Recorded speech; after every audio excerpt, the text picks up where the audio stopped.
Ashwagandha is an adaptogenic herb which keeps growing in popularity. Some of the claims are that it can help reduce stress, reduce anxiety, improve libido, improve performance, improve testosterone, and increase muscle growth. But do these claims actually add up? I'm going to give you the most balanced review of ashwagandha you can find on the entire internet, the good, the bad, and the ugly, and answer the question, should you use it to build muscle? This is the ultimate guide to ashwagandha for muscle growth. First of all, before you think I'm turning into some sort of supplement peddler, I don't push supplements. You need to focus on getting your nutrition, your training, and your recovery down.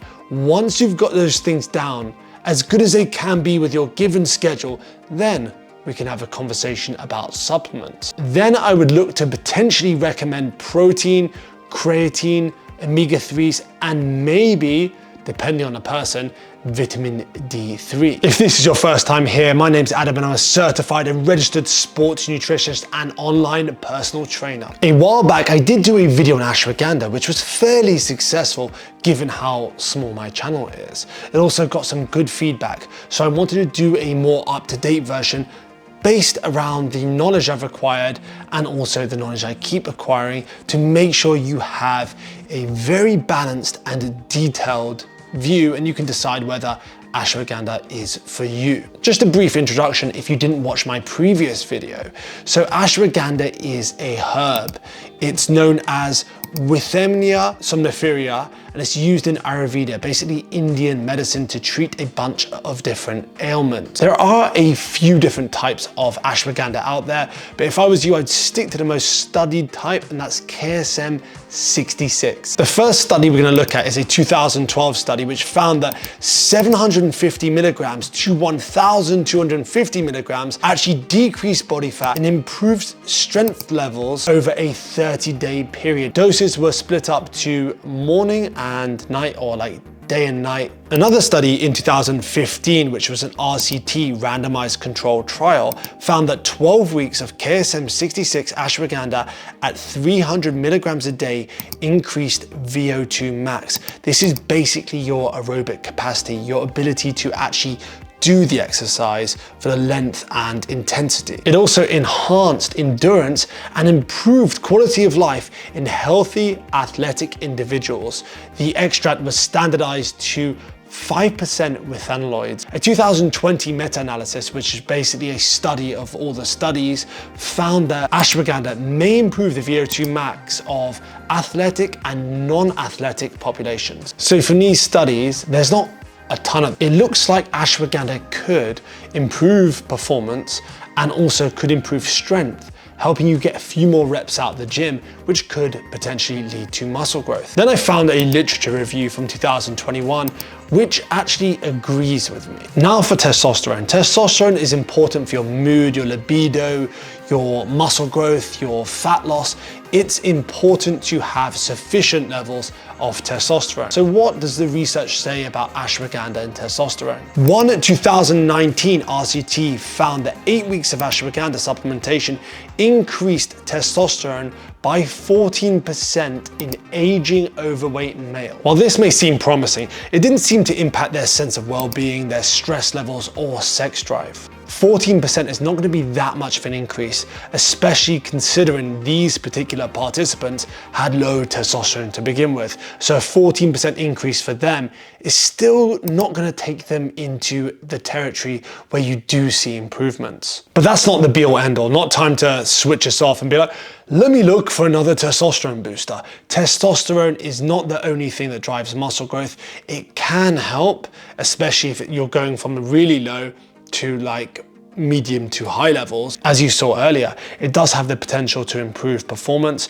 and improve strength, which can translate to muscle growth in the long run. Okay, now for the part that was missing from my other video, the side effects. In terms of safety, ashwagandha, as long as it's from a trusted source, like most supplements, is going to be safe. However, if you Google ashwagandha and side effects, you may come across something known as anhedonia, and that's a condition which basically numbs your emotion, which can reduce your drive and your motivation. So this is something that people report, self-report, and it's not everyone would experience this. And I have a theory, my N equals 1, my own personal experience, and other people do agree with me that if you are stressed, going through a period of stress, ashwagandha has been shown to significantly lower stress levels. Imagine you're not the person, well, you're just not that stressed. And you take something like ashwagandha, and then it starts to lower your stress levels. But you already have low stress levels. Then you start to feel just a bit numb, a bit like you don't want to do anything. And some people say it's a lot to do with the serotonin receptors in your brain. And this is a short-term side effect. It's one of those things, unfortunately, you're gonna have to try ashwagandha yourself. And if it does this to you, I would suggest stopping. But generally speaking, people know if they're stressed or not. If you're stressed, you live a highly stressed life, you may be able to benefit out of ashwagandha, and it will most definitely help you sleep better, which is gonna help you recover. And it could increase your performance, which is gonna translate to muscle growth. But if you're not stressed, if you're kind of like me, I'm going through a period of time where I'm not feeling stressed, I'm not feeling the downsides of stress, I'm not gonna touch it. Because I made a mistake of taking it one time when I didn't feel stress. And yeah, let's just say I was pretty numb. I just felt neutral, there were no highs and lows in my days, no highs and lows in my week. It was just pretty numb. But then after like, I would say a week of not taking it, I fully recovered. Everything was back to normal. I'm not saying it's dangerous. I'm just saying that not all of you need it. Look, if you're young and you're just getting into training, you've got lower testosterone levels, or if you've got a lot of body fat to lose the body fat and stop worrying about taking this and improving your testosterone by 14%. Like I said, it could potentially do more. We need more studies, way more studies to come up with like a firm verdict. It's pretty inexpensive. If you get like a KSM 66 and you take it like 5 days a week, I suggest taking it 5 days a week, 2 days off, because it's an adaptogen. You don't want your body to get used to it, or 4 days on, 4 days off. There are various different methods. If you watch my previous video, I still agree with that. I still agree with my view of kind of cycling it and then taking it probably for no longer than 4 weeks, because most people start reporting like side effects within towards the end of the 3rd week / the 4th week. But like I said, if you're not stressed, don't waste your time, don't waste your money. If you're super stressed, take it and see how it helps you. Anyway, that is all I wanted to cover. I hope you found this useful.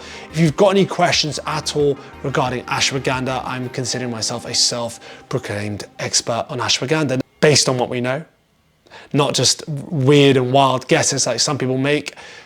Comment below. Any deeper questions, feel free to send me a DM on Instagram. Have the best day ever, and we'll talk soon.